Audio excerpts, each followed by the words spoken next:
Good afternoon, good evening, good morning, whenever you happen to be watching this. This is Superintendent of Schools Marty O'Shea with another update to the Longmeadow learning community. To begin, I want to extend my best wishes to staff and families and hope that everyone is managing through this uncertainty and these challenging times. It has been very heartwarming as superintendent to see the many displays of spirit and creativity and connection that have emanated from and to our schools. The greetings, the warm wishes that I've seen extended back and forth from our family homes to our students, to our staff has been really remarkable. And whether it's Wolf Swamp School, who students there have written hundreds of cards to seniors at Glen Meadow and the JGS Life Care, or Center School with its with the posting of cardinals in the windows of the school and in the Center School neighborhood, or Blueberry Hill School coordinated a Spirit Week early on in the closure period, complete with crazy hats and sunglasses and or our middle schools have engaged students regularly with advisory meetings, which is a great way to ensure that we're maintaining social and emotional connections with students. I'd also encourage community members, if you have a moment, to check out the Longmeadow Public Schools Facebook page. A couple of great videos from Longmeadow High have been posted there. One is a video that the staff put together extending their warm wishes and welcomes and hellos to Longmeadow High students. And then, not to be outdone, our Longmeadow High students put together a video where they were saying hello and thank you to their teachers as well. Really heartwarming stuff. And so check that out, Longmeadow Facebook page. There's also another video I think that we posted from Blueberry Hill School, where the staff there extended their thanks to all the community members who are working at the front lines of the COVID-19 crisis. So thanks to everybody who has been involved in those spirit building, heartwarming connection activities. It's been great. I wanted to mention that this evening, the Longmeadow School Committee took up the matter of our schedule during April vacation.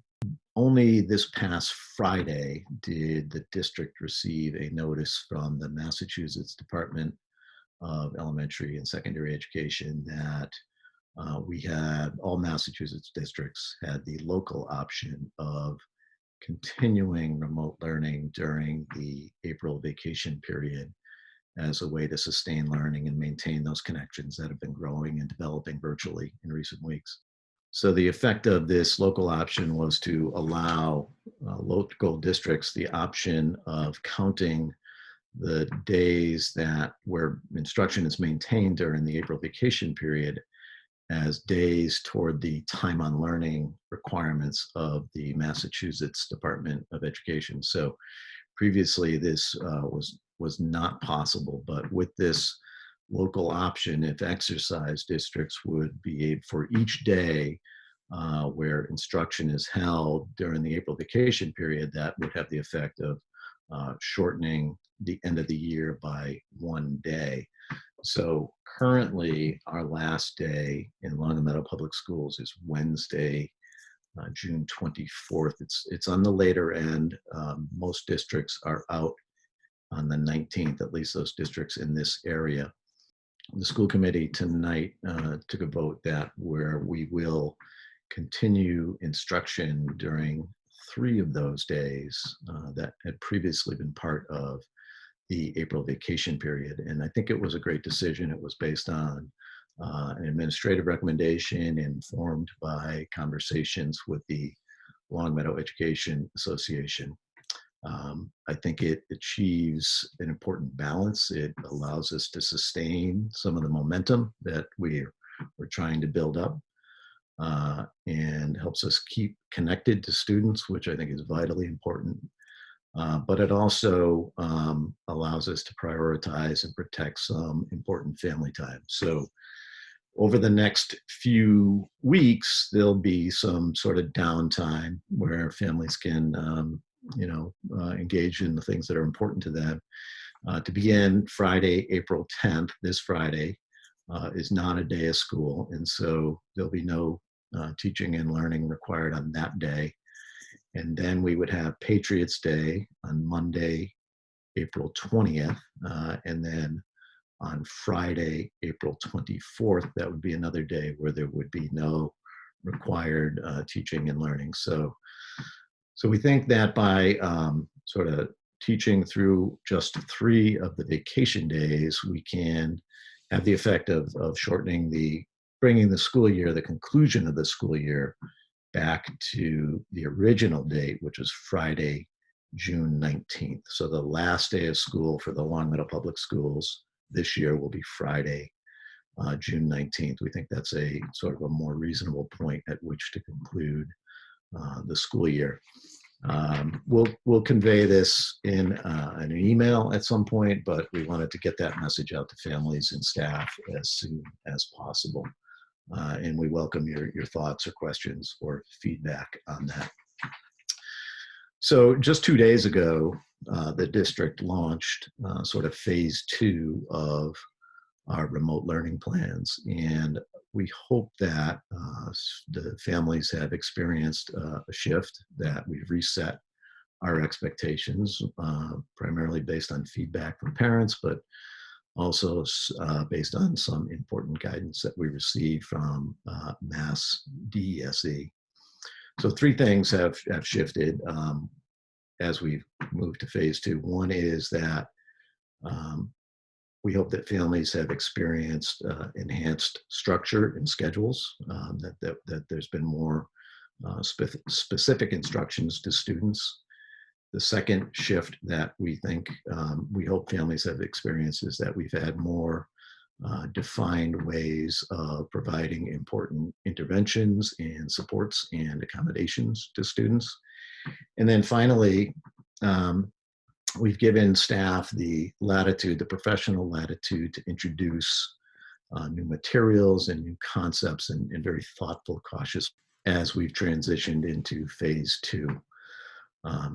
So again, we welcome your questions, your feedback on that, and we recognize that we will need to course correct if as necessary.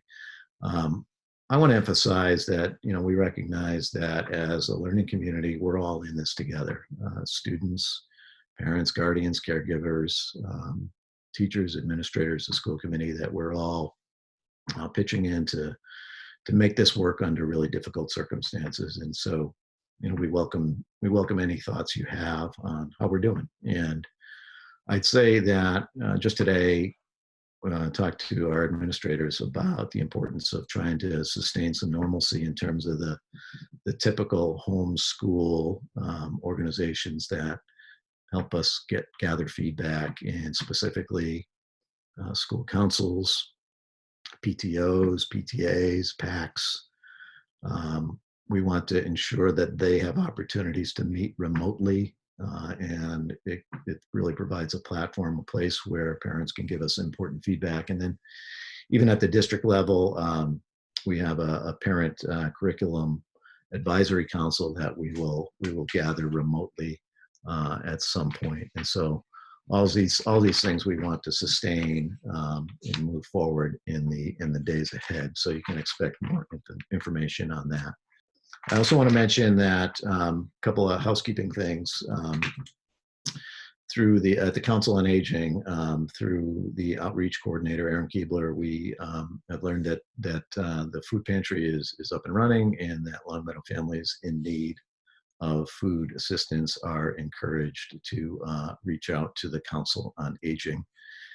And for families in a position to do so, your donations would be welcome as well. And you will soon find, if not already, up on our Facebook page, a way to make those donations to the food pantry. So thank you to the Council on Aging for getting us that message, and I'm happy to pass it along to our families as well. A lot of people still asking about whether or not we will come back at some point after May 4th. And I would simply say in all candor that I have no inside information. It's been quiet. We haven't formally heard or even informally heard from state agencies, from the Superintendent's Association, the Governor's Office. We keep our ear to the ground and are attentive, but we'll continue to look in. We'll continue to keep you posted if we gather any additional information. I also want to mention that the school committee continues to meet to ensure that we have appropriate policies in place to support and guide remote learning. The committee has taken a dive to make sure that the fiscal interests of the district are protected, and that we're managing personnel requirements in line with policy and town practices and state and federal practices. So be assured that that's happening. And as always, the school committee welcomes your thoughts and feedback as well. So as we move to the end of the year, a couple thoughts. One is, there's sort of two facets to the end of the year. One is sort of the celebrations that cap the year and point us toward next year. And our administrators are actively thinking of ways to sustain those celebrations in some virtual ways, if in fact we do not come back to school. But again, we're not sure what that looks like at this point. So again, if you have any ideas there, we'd be happy to listen.